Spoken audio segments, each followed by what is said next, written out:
My name is Ramona Ausubel, and my newest novel is The Last Animal. 8 years ago, I was sitting in bed in Berkeley, California with a new baby on my chest. I remember looking out the window at the redwood tree in my neighbor's backyard and feeling a wash of love and dread for the planet that this girl was going to occupy.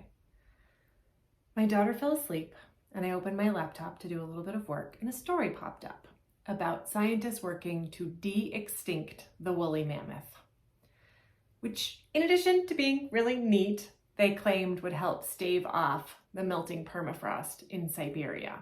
Our species is at once so destructive and so inventive. We create beautiful, impossible-seeming things, and we stomp all over others. I knew then that I wanted to dive into this strange, mysterious world of CRISPR, gene editing, de-extinction, and rewilding. Just because we can bring something back, should we? Hasn't anyone seen Jurassic Park? In early drafts of The Last Animal, I thought that I would write from the perspective of Jane, recently widowed mother and scientist working in a genetics lab on the Mammoth Project. I'm a mom, and that made sense. But the further into the story I got, the more I wanted to turn my attention toward Jane's two teenage daughters, Eve and Vera. The girls had an almost electric way of observing the world they were going to inherit. They saw the sexism in their mother's lab and the way her male boss and colleagues dismissed her as a woman in a field that forever had been dominated and owned by men. They saw the importance of good mischief and rule breaking. They were funny and they were awake.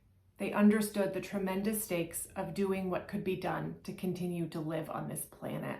I remember being a teenager and the feeling that everyone was at least partly rolling their eyes at me, assuming that my ideas were born of immaturity or lack of knowledge.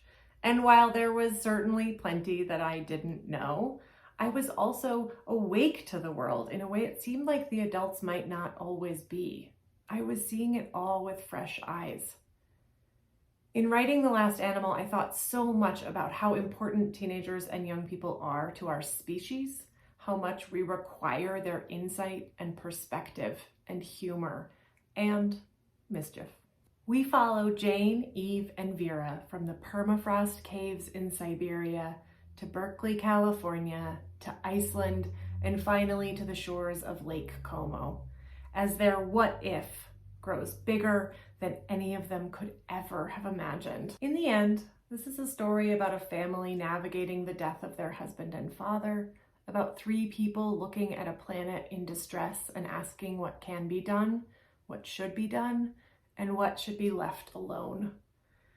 It's about being a woman in a male-dominated field and world, about inheritance and what we pass on, about love and joy as part of the process of survival. What if you could see a real woolly mammoth? What if you could reach out and touch its fur? What kind of trouble would you get into to do something good for the planet or your family? How far would you go? How far should we go? Thank you so much for reading and thinking with me.